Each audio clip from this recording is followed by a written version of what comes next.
to Commission Ed, the Air Force Officer Podcast. Here we explore the training and development of America's leaders in the application of air power and the profession of arms. The views expressed are those of the hosts and do not reflect the official policy or position of the United States Air Force, Department of Defense, or the U.S. government. The mention of companies by name is solely for the purpose of discussion and should not be implied as endorsement.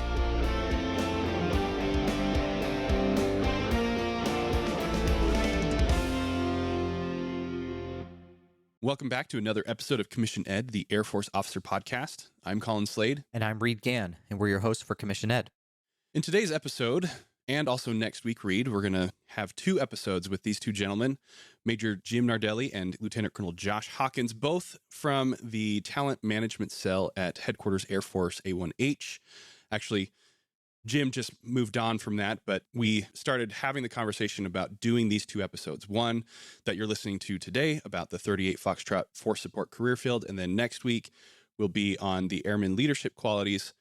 They were both working in the Talent Management Cell there at Headquarters Air Force. So, great amount of experience between these two gentlemen on the force support side of things, as well as big strategic vision, Headquarters Air Force perspective on things, and I could not be more excited about the conversation that we're about to introduce our audience to. Colin, do you know how I know it's going to be a good episode? How is that?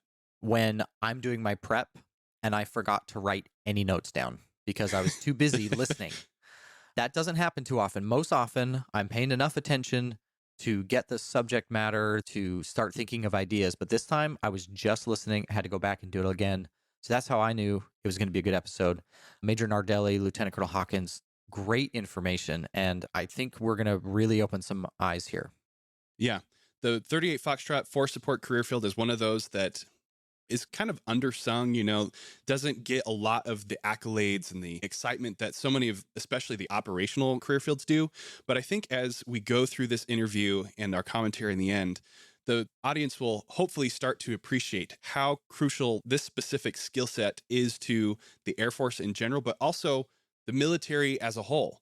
So much of what we are able to do is directly a result of the force support career field. Agreed. And with that, Colin, let's turn it over to you and Major Nardelli and Lieutenant Colonel Hawkins.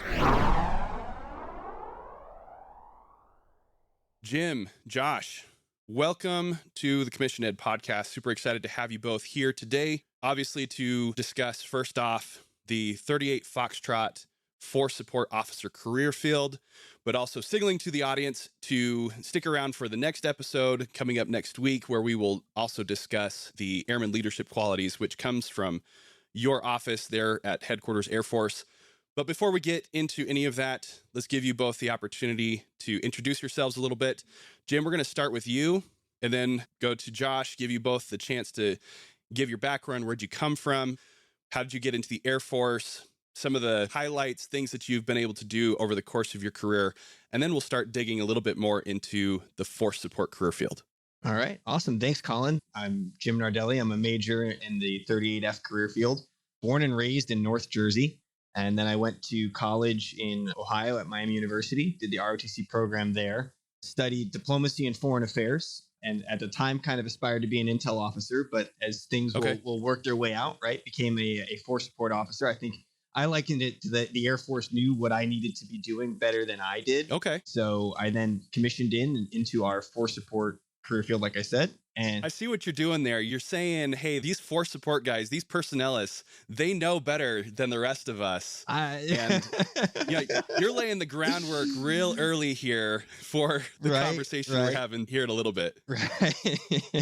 No, that's a common stereotype about us, right? Is that we the force support officers, wherever we're working at, we usually have a hand in everything.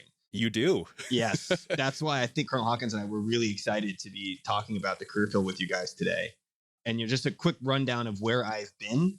I actually just started my 5th assignment. Okay. But my first assignment was at Nellis Air Force Base in Las Vegas, Nevada. An awesome place to start. A huge fighter base. Really got to know that mission really well. Then I went to Kunsan, Korea. Then from there, after a year on the peninsula, went to Spangdahlem Air Base in Germany. Just a series of hardship tours, if you will. Right. I was just going to say. And then from there, went to the Pentagon. Okay. where Hardship tour. Yes. And so 4 years on the air staff. And then I literally just started over at Joint Base Andrews as the Force Support Squadron Operations Officer there.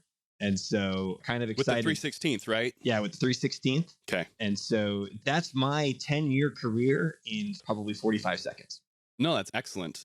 And I bring up the 316th because I was also there at Joint Base Andrews. It was called the 11th Wing at the time. The 11th Wing has since shifted, and it was the 316th when I got my first set of orders coming up, onto active duty. I was going to the 316th. By the time I got there, it was the 11th. Then I left active duty, been doing lots of other things. It's now the 316th again. All that was old is now new, and things that are new are now old. So yes, that's just kind of how this goes, right? Exactly. The circle of life in the Air Force. Exactly. Excellent. Yes. Okay. So 10 years of being a force support officer in 45 seconds. Let's see if we can give Colonel Hawkins, Josh here, you get 60 seconds to distill your 15 plus years in the Air Force for the audience here. Yeah. Great. Thanks, Colin. And thanks, Jim. Yeah. So like Jim, force support officer, career force support officer now coming up on 18 years, Lieutenant Colonel. I'm from Texas. I commissioned out of ROTC at Texas Christian University. Okay. I'm old enough that I originally came in as a services officer for the first 6 years or so of my career and did some deployed services work early in that time. I was out at Aviano, again, a hardship tour. Yeah. But welcome to the services and the force support world. We're everywhere. So I went from Aviano to bowling, and I know all about the original 11th Wing. Before you met the 11th Wing, it was the real 11th Wing at bowling. Right, okay.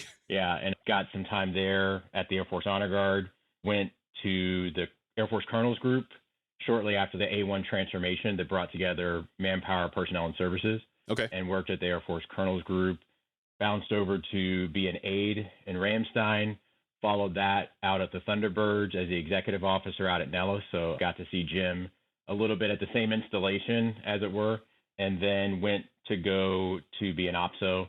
So got my experience, what Jim's doing right now, down at MacDill. Enjoyed that thoroughly. Got to spend a year out in Afghanistan, traveling around in Afghanistan, doing some deployed 38F work, and then got to school. So I did my IDE at Leavenworth, went to command up at Joint Base Elmendorf Richardson, and thoroughly enjoyed the opportunity to command the FSS up there. Went to AFPC, went to school to SDE at National Defense University, just finished that up and joined the A1H Talent Management Innovation Cell team here. So that was about 12 PCSs, Okay. 9 or 10 different, jobs. And I think I busted my hit time, but pretty quickly, though. The 18 years flies by. Yeah, it absolutely does. Actually, you started services, and then when the career field changed, when things were fused together, brought into force support, it shows the breadth and the depth of what force support officers are able to do. No two careers are exactly the same, and yet lots of similarities, lots of opportunity to do things here in the States, go overseas, deployed opportunities, being at the Pentagon, working staff, working policy, working command. I mean, we're going to get into this here in a second, but it just shows to the audience here that the force support officer is everywhere all the time. And there are so many different things that you can be involved in. Absolutely. Yeah. Well, so let's start getting into some of that nitty gritty. People want to hear about what is the career field. We call it force support, but what is that actually? Nobody really knows until we start breaking it down exactly what it is that the force support officer, the force support squadron as a whole is actually in charge of, unless they're in support, unless they are interfacing with the manpower, the personnel side of things, services, mortuary affairs. I'm sure we're going to get into that too. Unless they see it, unless they are interacting with it, most people just don't know what this career field does. So, Jim, if you wouldn't mind, let's start breaking this down. What is the career field? 38 Foxtrot. Give us some ideas of what this career field is responsible for. So the way I like to break it down to my peers is, we had that oldest time debate. Is it people first, mission always, or mission first, people always?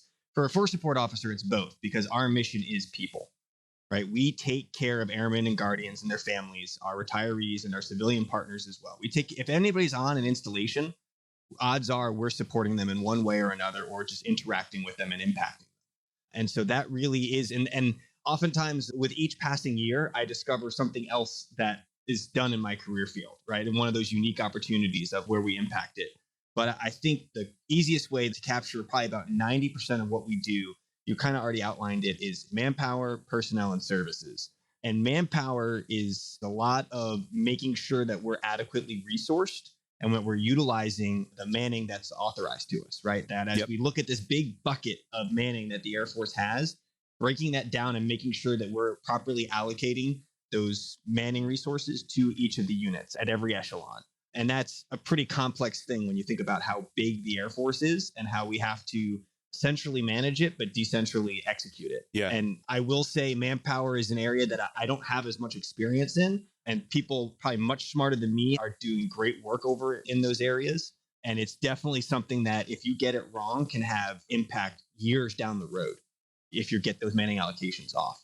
Yeah. So if I understand it correctly, I may be totally off here because I've never been a commander. I've never been an operations officer. I've never been the one who's actually looking at the manning document, the thing that says this is what your unit is authorized.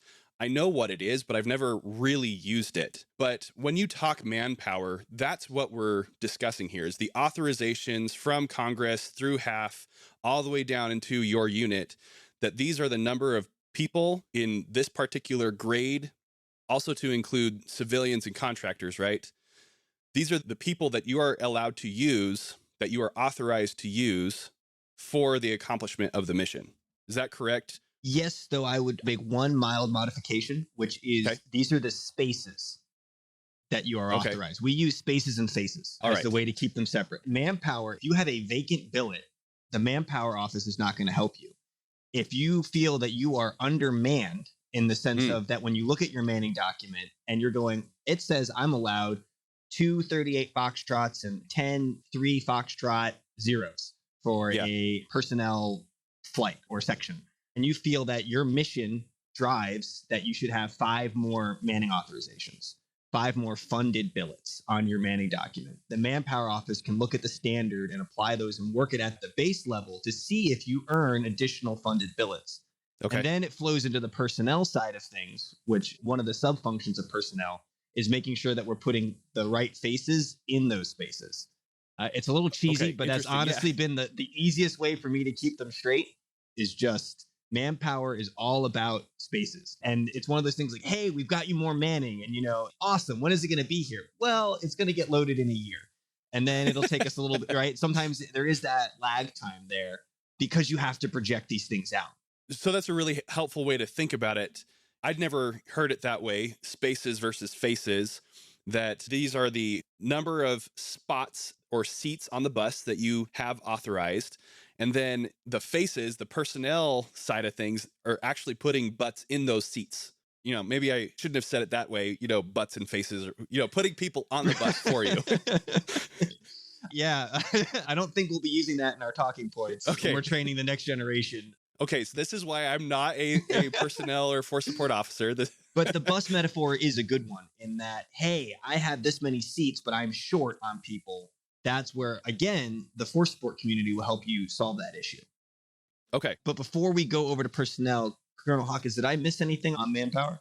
No, I don't think you did. I think you gave it a good summary for Colin, and I like the way you also kind of internalize it as well, Colin, because ultimately, like we're going to talk about for many things that we do in the force support community, really our customer is both the Air Force and the installation users, right? And so what Jim's talking about is the squadrons, at the tactical level, and that scales all the way up to the strategic level when the chief of staff looks to the A1 to ask if we've got our operational units manned appropriately. Mm-hmm. And so that goes at all levels. And I think that bus metaphor works well. Okay, cool. Maybe not a bus, maybe a C-17, a flying bus, right? Yeah. Put it back in the Air Force context. Yes. And we need to fill that C-17 with all the proper packs. Great. Okay. That's starting to make more sense for me. So that's manpower. Now, Colonel Hawkins, if you wouldn't mind, give us a synopsis of personnel, what that side of force support is trying to accomplish. Yeah, so I would say, it's good that Jim gave us the good talking point of spaces and faces, right? And so traditionally, when we think about personnel, that is about making sure that we've got the people in the authorizations.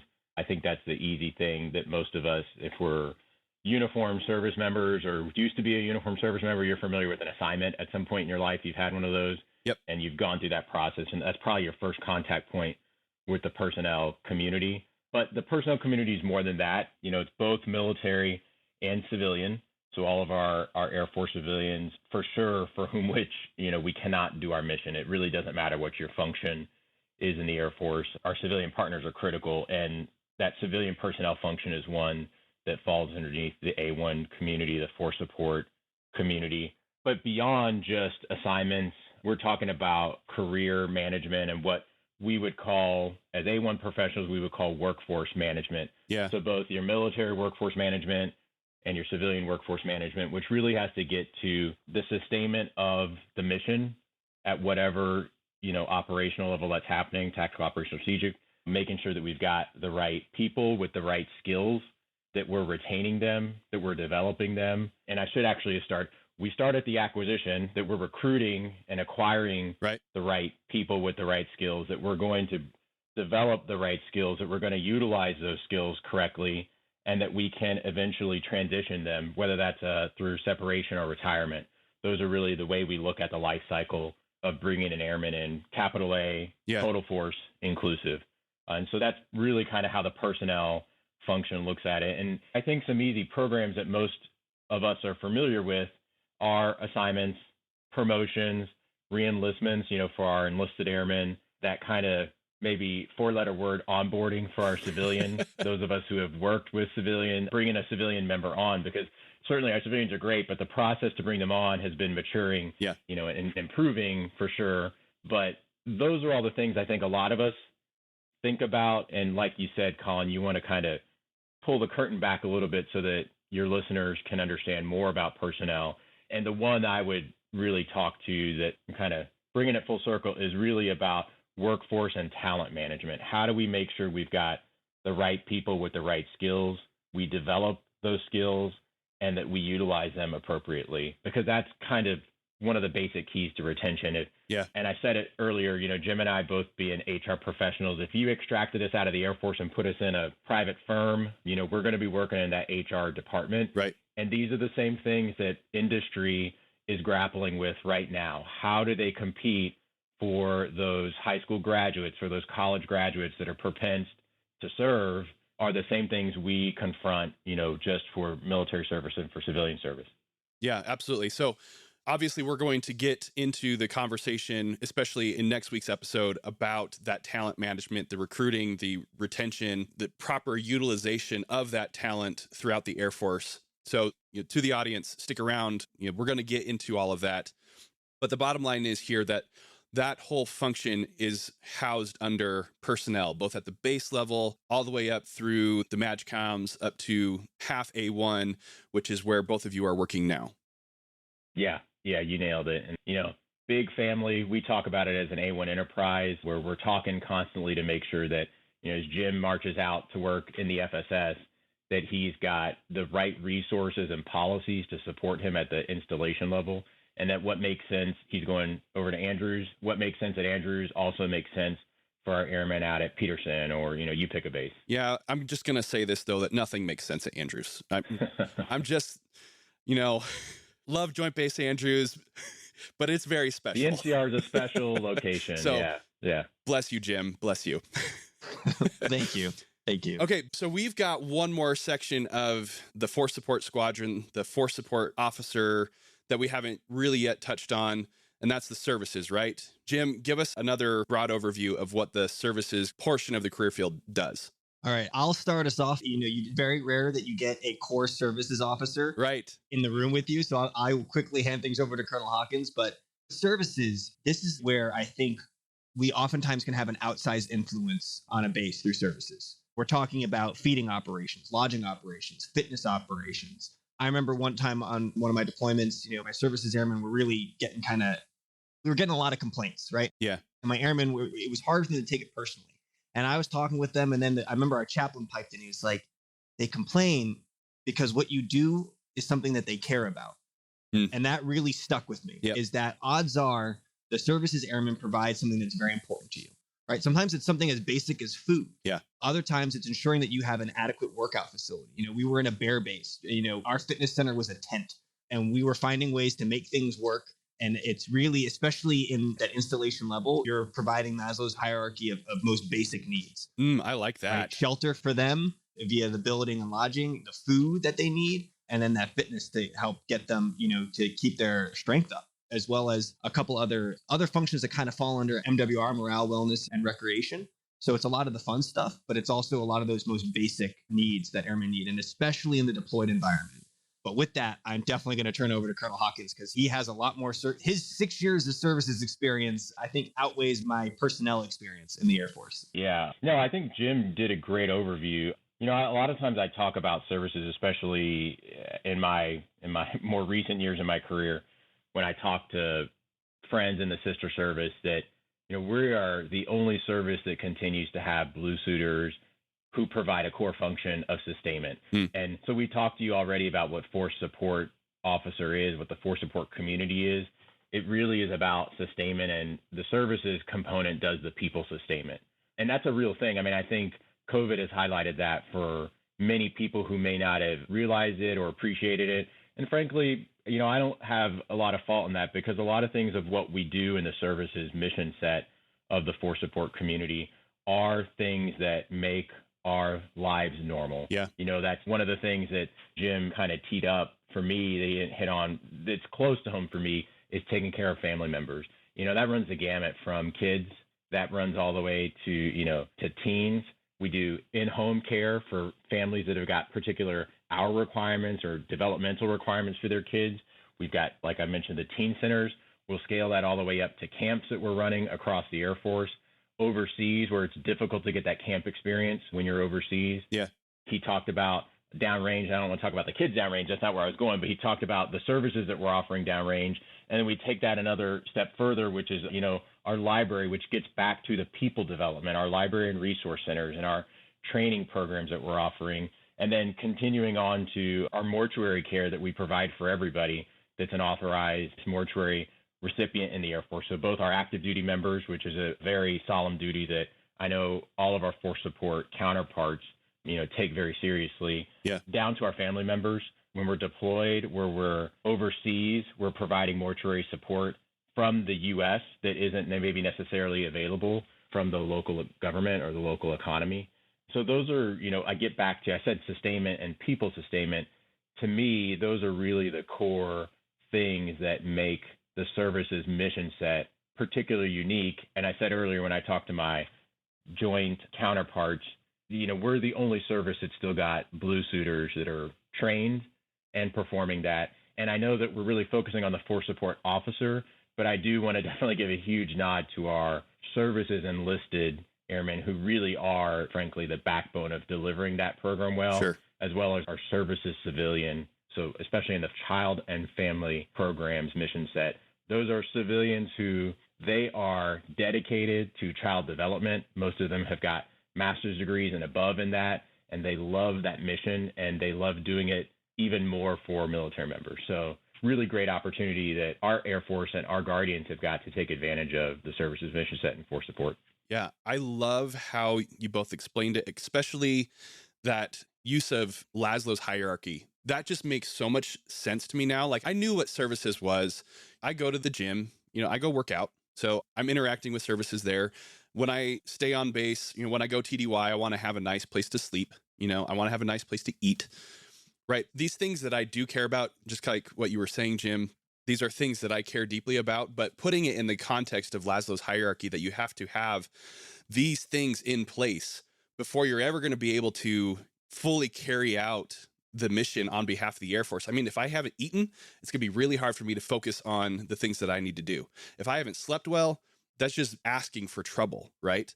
And so seeing it in terms of Laszlo's hierarchy and this people sustainment, not just mission sustainment, which is clearly a very important thing that we do in the Air Force, but putting in the terms of people sustainment is fantastic. I love all of that. But to what you were just saying there, Josh, about the enlisted being the people who actually do all of this, 100%.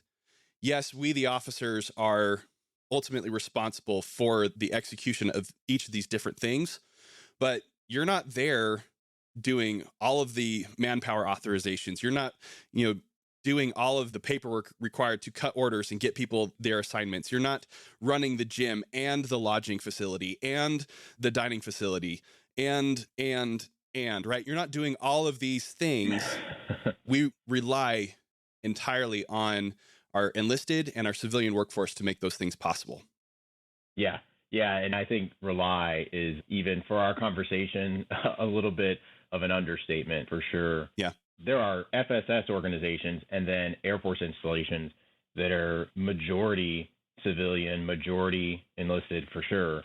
And to that point, like you're saying, we have got a great force of professionals, whatever, whether they wear a uniform or not, whether they've got rank on there. I guess now with all of us in OCPs, we've all got it right on our chest, right? But whether it's insignia or stripes or chevrons, whatever that they may be wearing, when they fall under the A1 and the force support professional community, something that I think often about, especially as I've done more and more joint, roles and I've worked in more joint environments, is we are combat support professionals, just like many of our combat support, brethren, whether they are in comptroller or acquisitions or, security forces, base defense. We're combat support professionals, but we also recognize we're an integral part of making sure the Air Force operations are ready to go. Yeah. And so we're not operators. I would tell my organization, if any of my airmen are listening, they'll have heard this before when I was a squadron commander, when I was ops officer.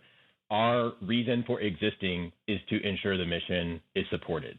That is why we are mission support professionals, combat support professionals. But the mission is critically tied to making sure that we get airmen and guardians ready, again, whether they're wearing a uniform or not, including those airmen and guardian civilians, that they're ready when they drop their kit off, when they go to the dining facility, when they go to lodging, they're waiting for their orders. I mean, how many of us have been waiting for orders, right? Those are all experiences that orbit around, the force support community performing our work well. I love it. So I do have to ask here, because I ask this in every episode, right? And this kind of tees it up pretty well. If they're doing all of the work, the enlisted and the civilians are doing it, why have the force support officer? Why do we need the 38 Foxtrot? So I think it kind of boils down to a force support squadron is that consolidated team that's doing that mission sustainment, that people sustainment mission. And so you have to bring together all of these different functions, and that's done through the force support squadron commander. And as we work to develop that position, right, and most of the officer corps, especially when you look to our history in the Army, where we start them young and they learn and they grow into that command position, the force support officers are there as that level of higher responsibility, right, and helping make those tougher decisions. And what I oftentimes tell young force support officers is that you really need to focus in on leadership, right? And adapting to the different jobs that are put before you, because oftentimes the details of the problems are different, but the nature of the problem is similar. And so I think force support officer, like many of our other combat support brothers and sisters, we are faced with leadership dilemmas at a much younger age in our careers compared to maybe some of our operational partners. At my first job, I was second in command of a 300, almost 400 person organization. And then my boss went on maternity leave and I was in charge, 22-year-old kid. And that force support officer was there. No pressure. Right. And I had great chiefs, right, who refused to let me fail despite my best efforts. And to this day, hey, shout out to Brad Bailing and Chris Toney. They're the reason I still have a career. But with that, on top of that, our enlisted airmen are focused on taking care of those actions and getting it done and supporting that mission.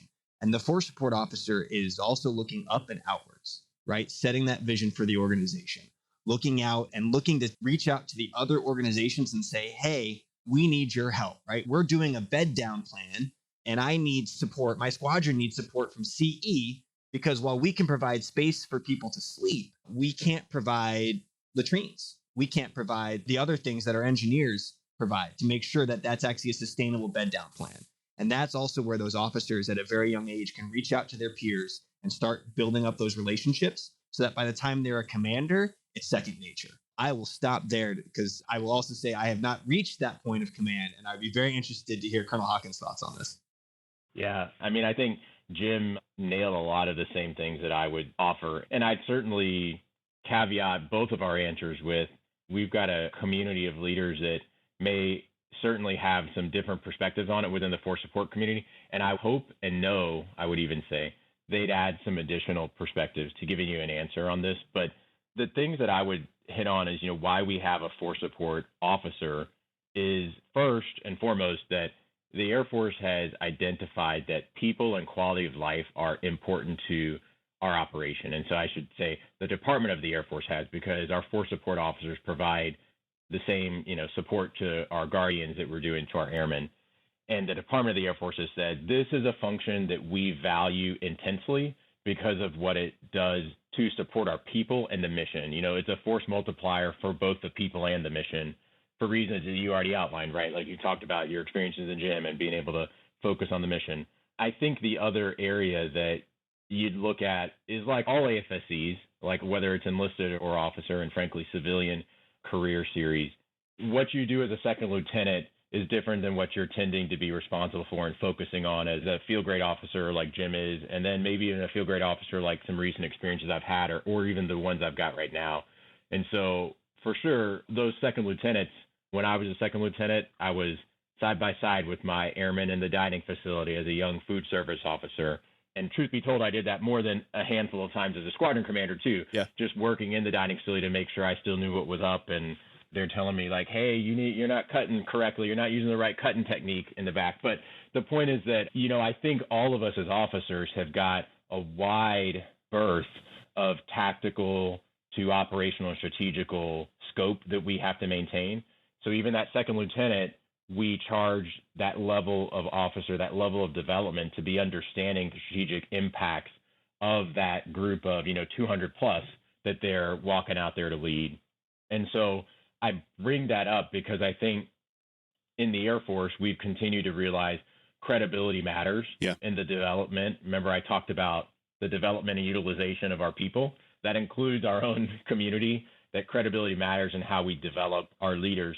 And we're just one of the three personnel pieces within the community. It's officer, civilian, and enlisted. So we have senior civilians, we have senior enlisted leaders, and we've got senior officers. And the way we grow those senior officers is we have, a core of junior officers that grow through experiences and advance through the ranks. So that'd be kind of my big look at it, is the Air Force values it a lot.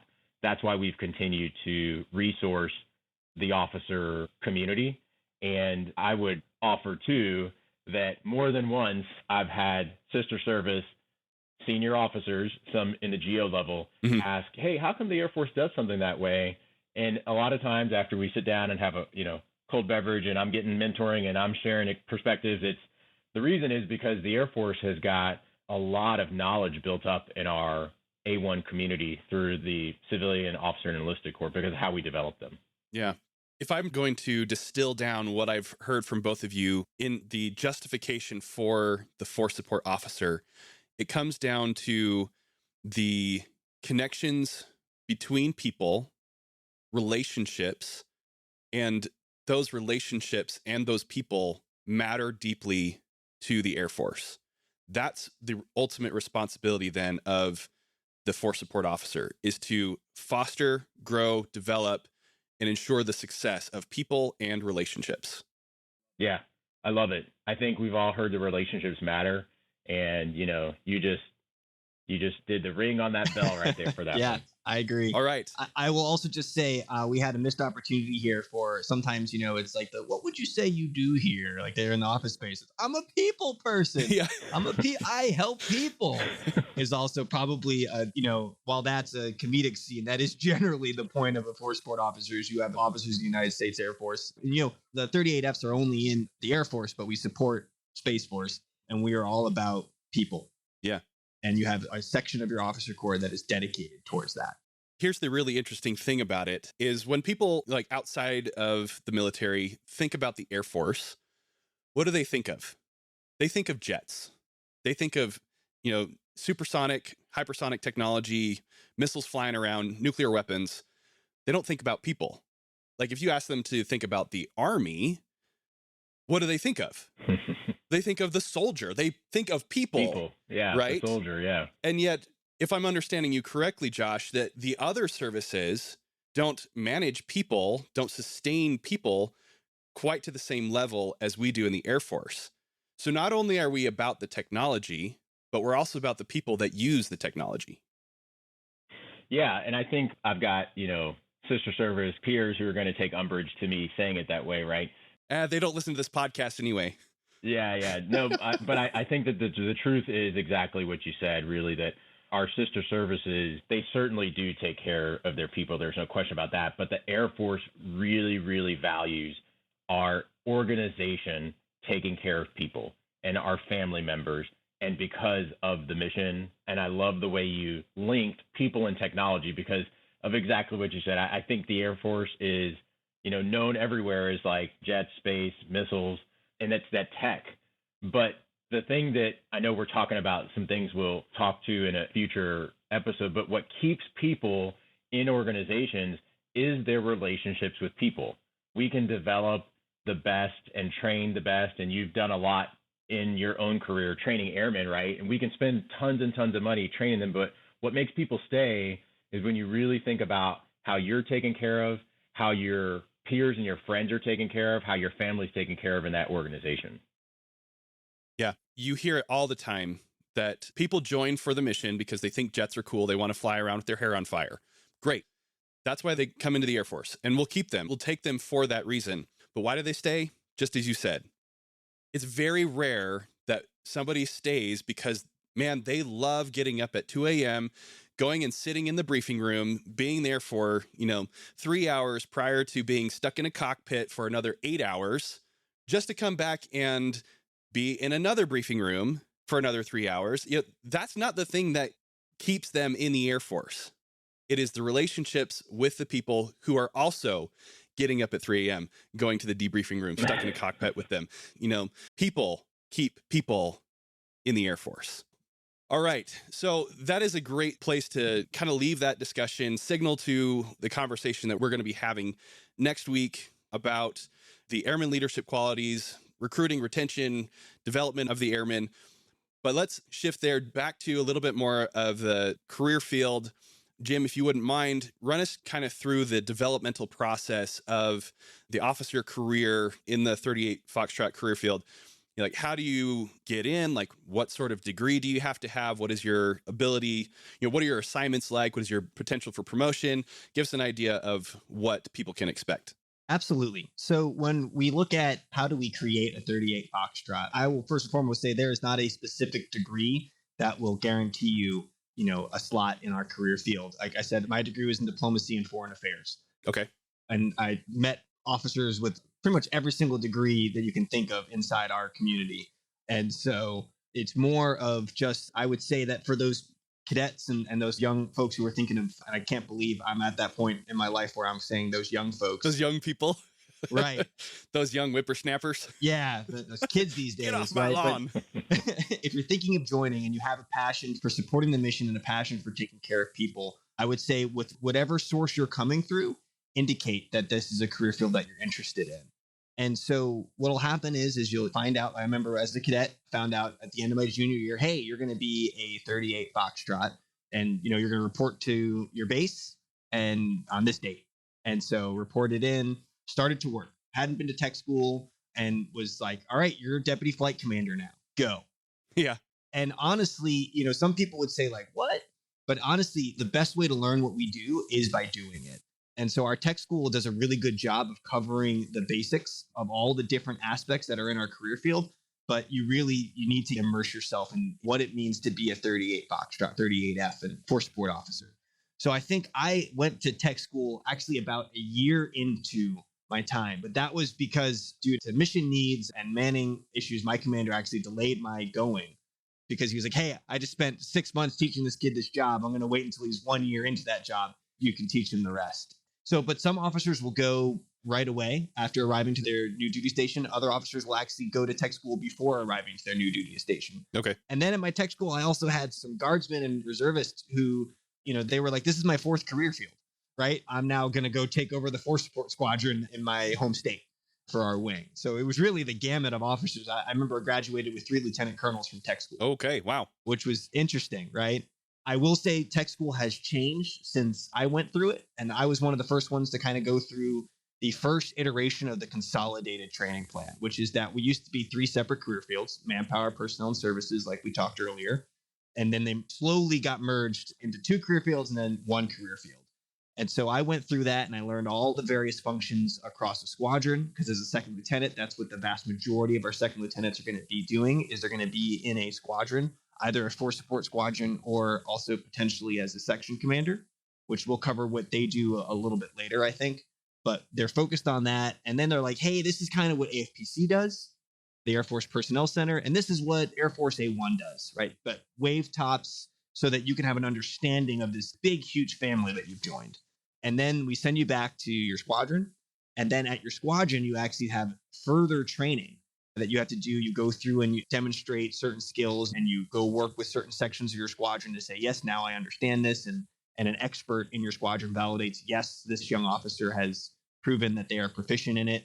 And it's almost like a skills check, and we check it off. And then if they complete all of those training requirements, as well as a contingency course, a virtual contingency course where they go through, hey, this is some of the deployed missions that you may be doing, then they're considered a fully trained force support officer. And at the 2-year mark, we upgrade them from a 1 level to a 3 level. Yeah. Okay. That's kind of the first 2 years in the life of a force support officer. When you look at those initial jobs, I had a unique start as a deputy flight commander. We don't normally do that too often anymore. Okay. What we'll primarily do is we'll start off an officer as within the military personnel flight. Hey, you're over the career development section, which handles all of your orders. It handles your separation actions, your re-enlistments and extensions for your enlisted airmen, and a couple other factors that they work on. Okay. So, hey, go learn this function and lead this section, right? Learn leadership, learn how we do orders and how we perform these various functions. And then we may go and say, hey, in a year, we're going to now send you to go be the officer in charge of the fitness center, or in charge of food ops at the base. And you're going to be in charge of the DFAC. And again, it's to give them that lower level experience and start testing out those leadership chops, as well as building up the experience right across our very diverse career field, right? So in addition to being inside the squadron, we will send many of our lieutenants to go be what we call a section commander. Mm-hmm. We'll go put them in a squadron with a large population, primarily large enlisted population, but just large numbers.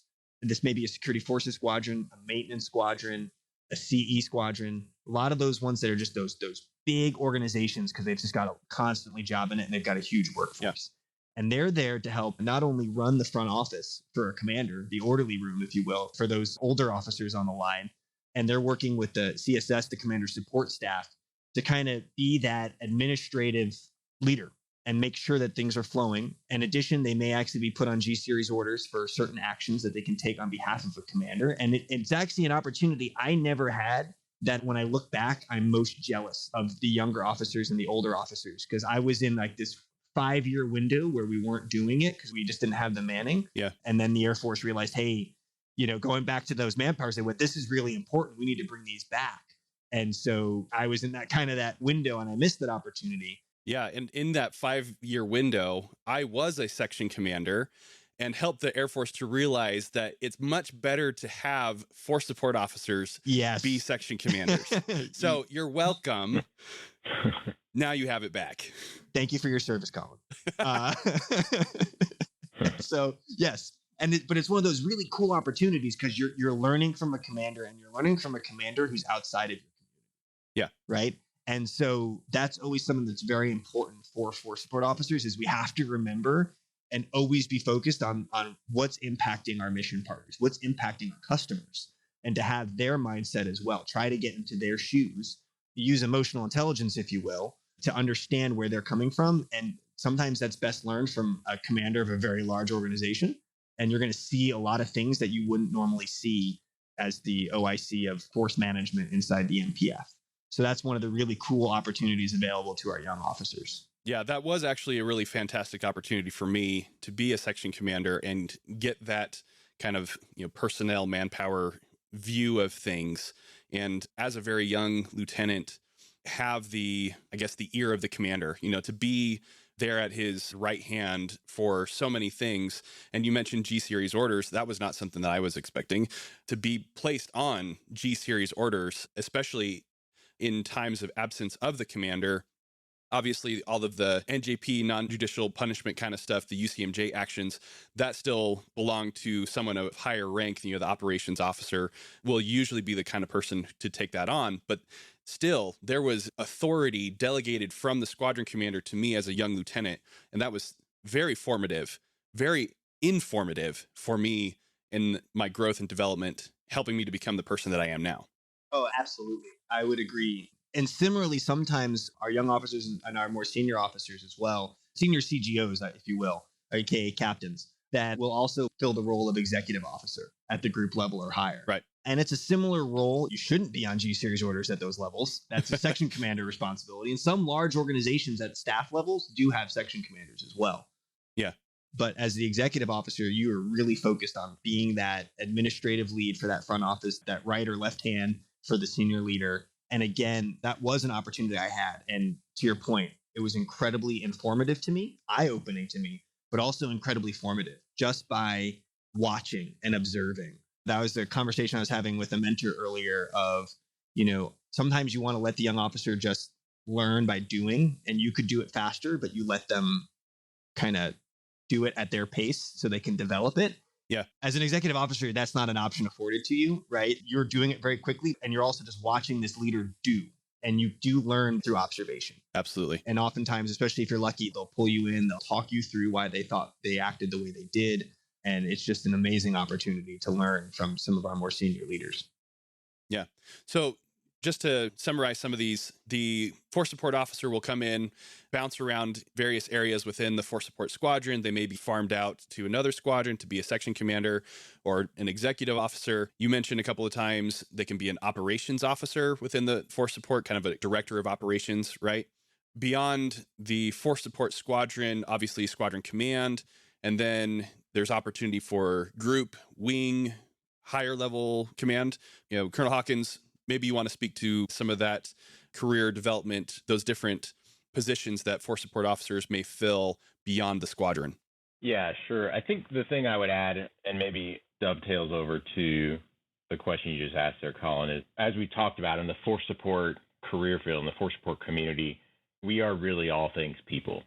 So when you look at how you develop experienced, credible, informed, and emotionally intelligent leader, whether they're an enlisted leader, civilian leader, officer leader, they've really got to spend time with people. And I think that that's one of the things that Jim talked about, those roles. I think he used the example, we put them out in that function, whether it's in the MPF, whether it's out in the fitness center, whether it's out in, the dining facility. We put them out in that function, and we expect them to spend time with people and learning that. And so to keep bridging that up to the question you asked me, in squadron command, we traditionally will fill force support squadron command roles. We also have opportunities to fill recruiting squadron command opportunities if those are available in any given year. And then same for MEPS. Okay.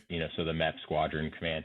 And I think it gets back to people again, right? These are functions that other AFSCs can fill. There's no question about that. But you look at who's been developed, through their career to really focus on taking care of people, and that entrance phase of people, we really are particularly sensitive to making sure that we've got somebody that's got, like I said, that, and Jim said, that emotional intelligence about how to deliver support to people and also make sure that we're bringing on the right airmen. And I think that continues, that thread just keeps pulling through the rest of the answer to your question. And so typically you'll find force support officers and mission support group commander roles. It's not exclusive. We'll see some airbase group commands that are a little bit more diverse than just your traditional mission support group. They may be slightly smaller in scope based off of the installation size, but an airbase group is generally speaking a little more diverse than just a mission support group. And so we'll step oftentimes into those roles. And then where you see force support leaders, recently is what I'll say. I don't want to say historically, but recently in the Air Force is in a lot of airbase wing opportunities. And then really taking a step to anything that is at the front end of the accession. So whether that's at the Air Force Academy or down at Lackland at the training wing, So I don't want to put them all in the training umbrella because it's not how we bend them and MAJCOMs and everything in the Air Force. But Right. if you're dealing with people, cadets, trainees of some sort, whether it's initial skills, entry, officer entry, enlisted entry, you'll see that that's typically jobs that I believe our senior leaders, when they're looking at their many qualified, colonels to lead, they do see that the officers who have grown up in the force support community tend to have characteristics, leadership experiences that give them an opportunity to excel, not better than other officers. I think that's not, that's an unfair statement for any of us to make, but that are going to excel and really dial in that emotional intelligence to help deliver the wing's mission or the group's mission best for the installation. Okay. So that makes sense that there's going to be anywhere that you have that, like you said, the front end of sessions, the bringing of people in, the recruiting of talent, the force support officer has the opportunity to lead that effort. And so there's opportunity for them to promote, certainly to lieutenant colonel. You've got some general officers, 07 up to 09. Are there any 4-star force support officers? I don't know how far you're able to promote.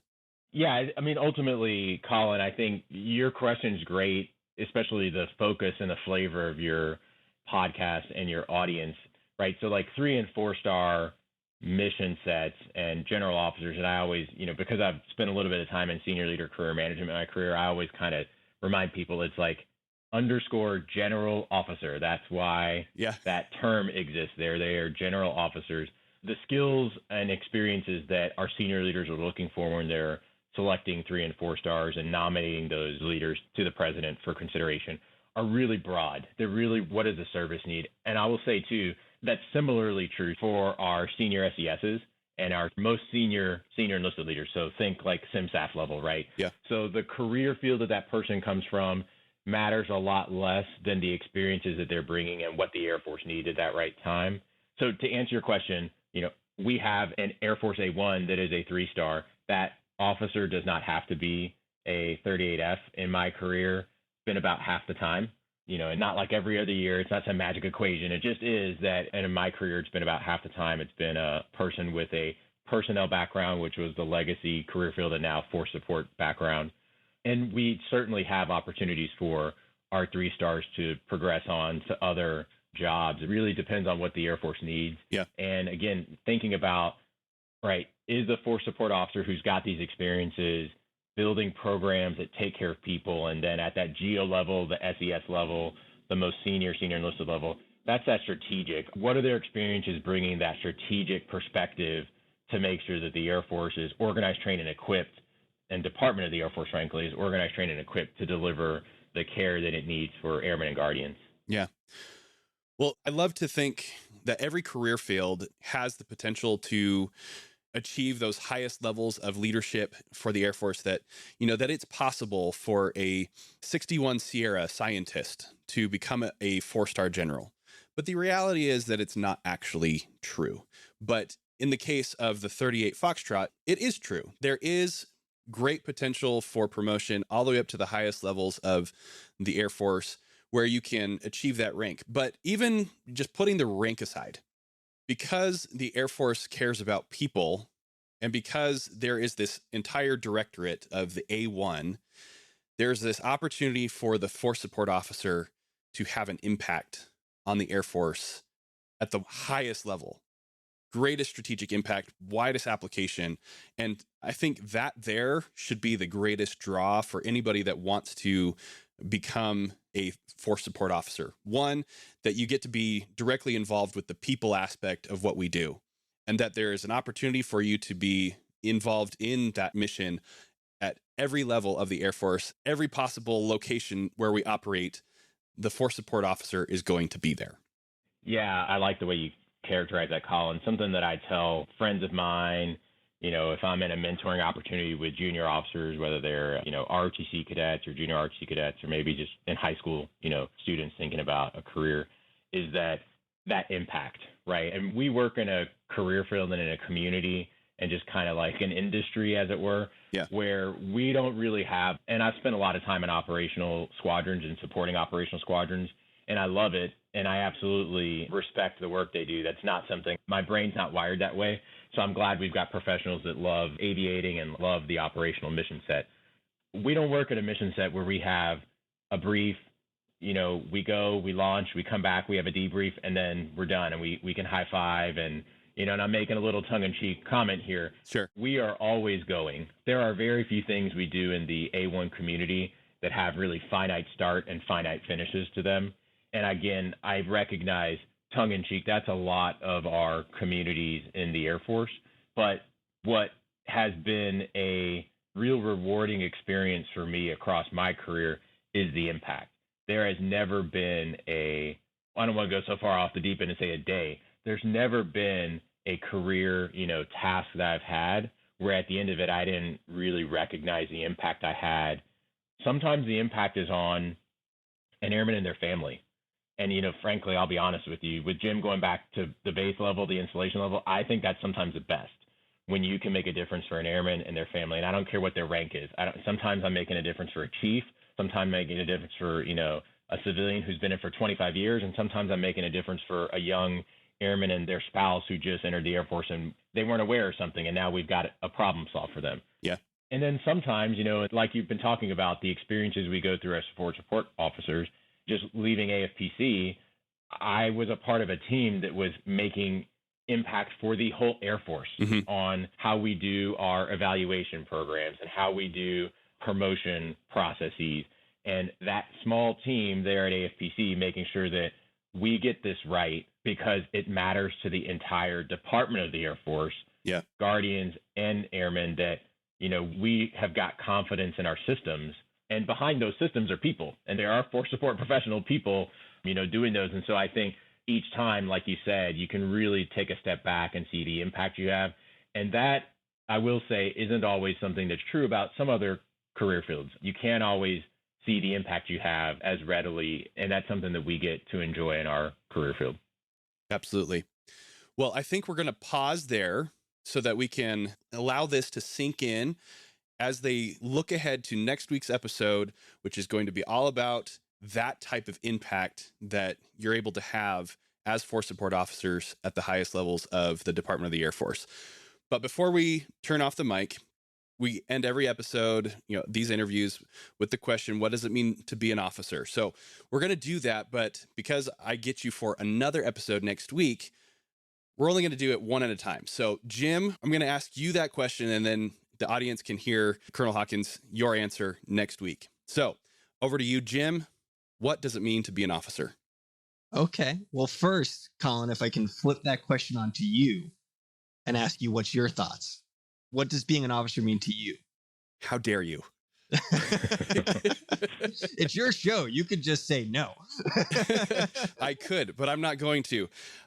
To me, being an officer means that you are responsible for the character, competence, and the connection, not only of yourself, but of the people around you, and to earn that special trust and confidence from the American people, from your airmen, and translate that into mission success. I like it. Well, the audience didn't come here for my answer. They came here to hear from Jim. What does it mean to be an officer? Okay. So what I will say is A, I love your answer. And if you'll allow me, I will try not to overlap too much with it, but there will probably be some similarities. Okay. For me, what it means at its simplest form is that you're a leader, a professional leader, if you will. That is your profession. And that from day one, as an officer, is always honing those leadership skills. They may be given other skills to hone, other experiences that we want them to gain and garner and develop, but that the most important skill for them is leadership. And that even if you're that new butter bar in that flying squadron and you're a leader of one, right, or whatever organization you're in, and you're like, I'm not in charge of anything, you need to start honing those leadership skills, because that is what it means to be an officer. It means to be a leader. And very few other places in life or in corporations or organizations have a position like that, where on day one, you go into that knowing that maybe not today am I a leader, but one day I will be, and it'll change incredibly fast. And so that for me is what it's about, is leading your people. And I could expand upon that for another 30 minutes on the details, but I will keep it to that. What it means to be an officer is that you are a leader. Excellent. I love it. And like what you said, Colonel Hawkins, The audience will be able to hear your answer. We're going to give you a chance here to mull it over for a little bit. And make me wait. Yeah. yeah, that's Tune right. in next week to find out. That's right. Well, thank you so much for explaining the 38 Foxtrot Force Support career field. This has been very helpful for me. I hope it has also been helpful to the audience. And again, we invite you to tune in next week as we discuss the airman leadership qualities and the perspective from Headquarters Air Force. All right, Reed. So we've now heard from these two gentlemen. Thank you, Jim. Thank you, Josh. Thank you both for sharing your perspective. I think before we get into some of the things that we want to highlight out of this, Reed, there's a couple of definitions or things that we need to make sure that the audience understands for the rest of this to truly make sense. Agreed. And the first one there is, we talked a lot about this idea of people sustainment. Now, mission sustainment is something that gets talked about in the Air Force all the time. Not so much people sustainment.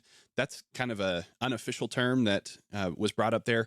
But mission sustainment in the Air Force, there's actually an AFI 90-2001.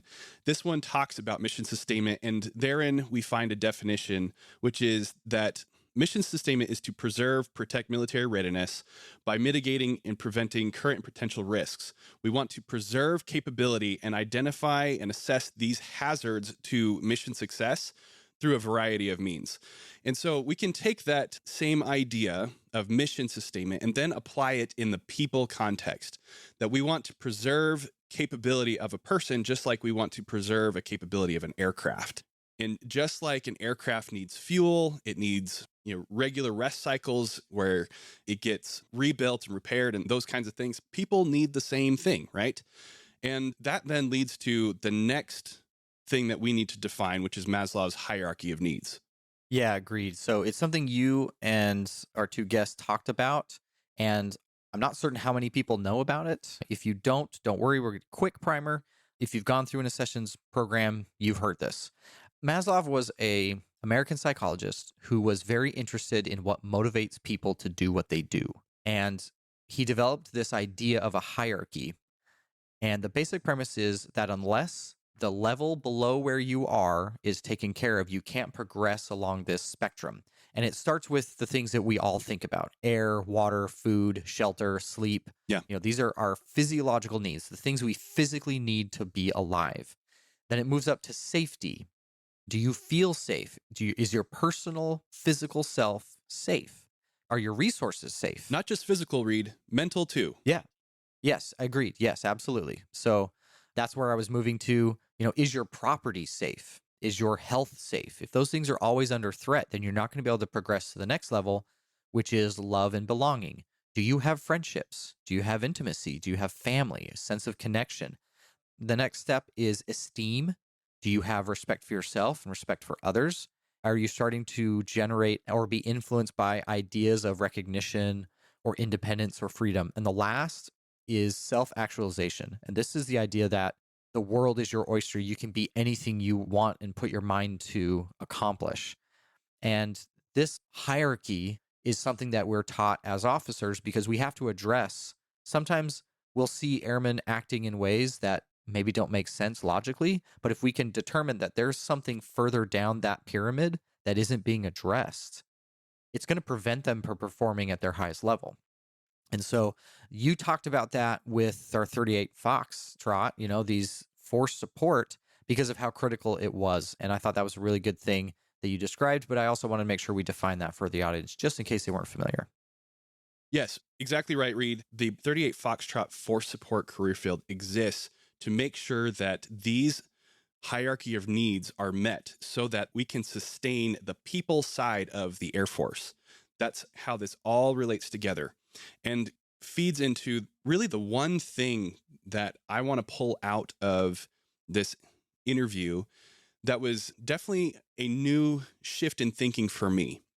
We all know that the Air Force enjoys a high quality of life.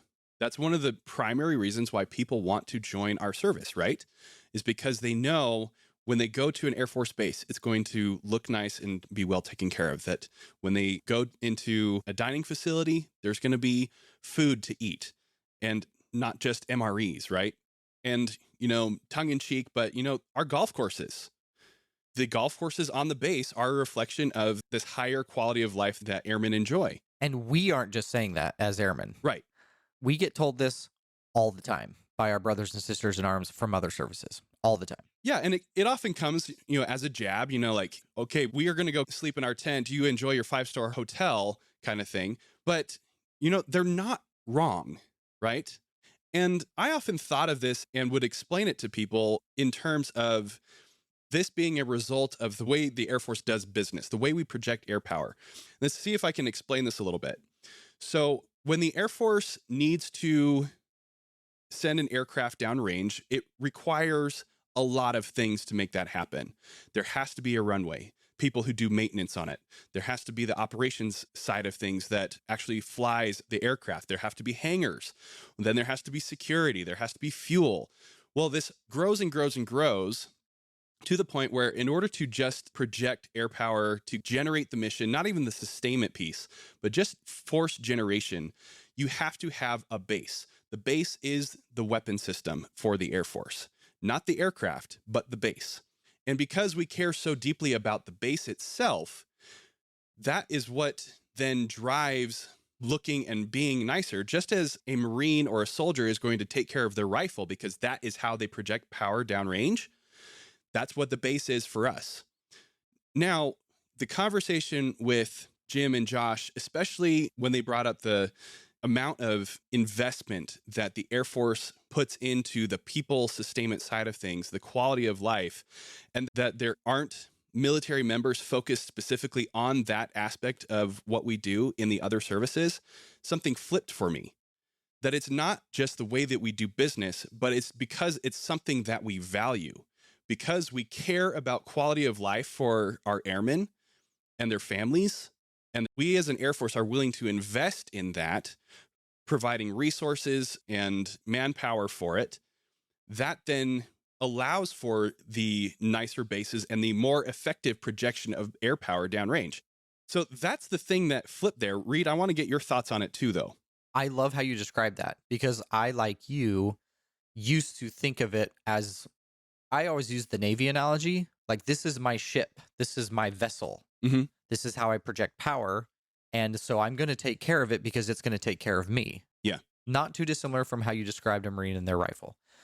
But I loved how both of these gentlemen described how much the Air Force values it. And we've talked about before how a demonstration of how much we value something is where we put our money. And I know that sounds, logical, duh, money, value.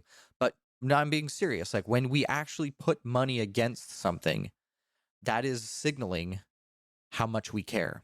And so, yeah, that really flipped it. And I also did not know that other military services didn't have military members doing this. That just seems illogical to me.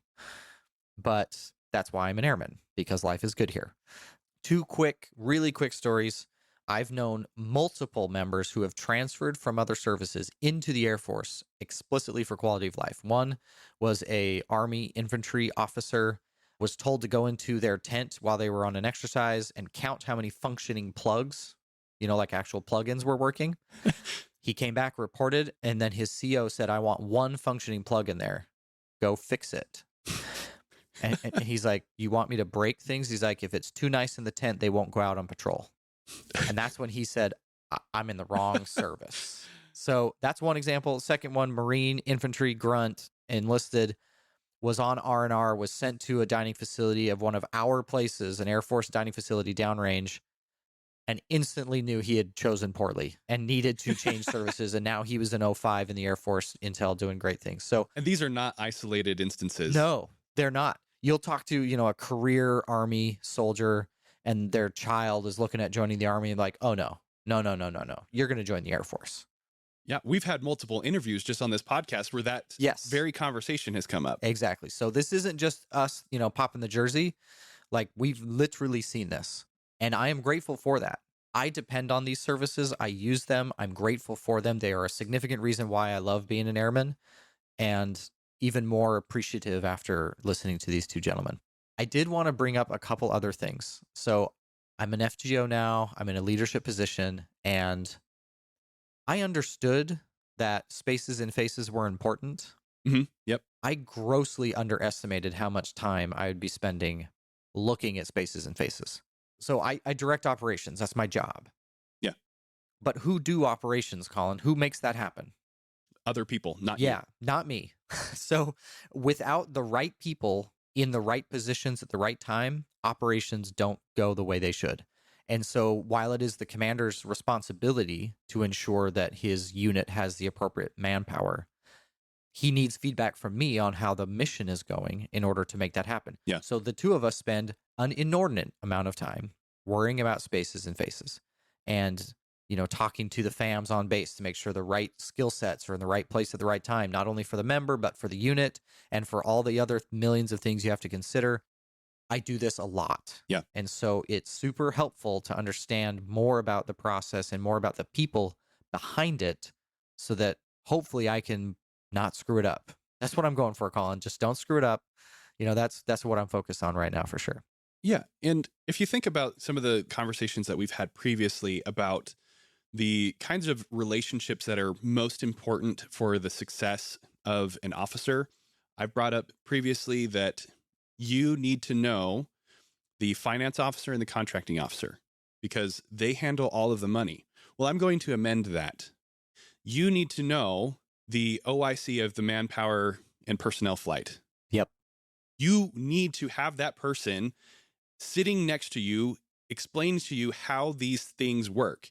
Because if you don't, exactly as you're describing here, Reed, you're not going to be able to address a lot of these holes in your manning and your ability to accomplish the mission.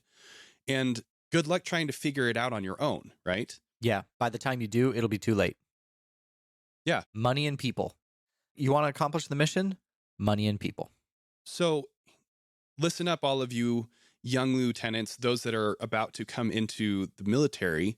As soon as you get to your base, find out those people. Go talk to those people. Become friends with the force support officers, the finance officers, and the contracting officers because they control money and people. They are going to help you be more successful, especially as you continue to grow up together and move into the FGO and higher levels of leadership. Yeah, solid. And I cannot begin to describe how real that is. I knew it, but I am a witness. I can testify. Now, I knew before, but I can testify. The next thing I really loved about Major Nardelli and Lieutenant Colonel Hawkins, something I think we're all a victim of, and this is just human nature, but there's a little bit of the grass is always greener syndrome with all of us. There's always a cooler job.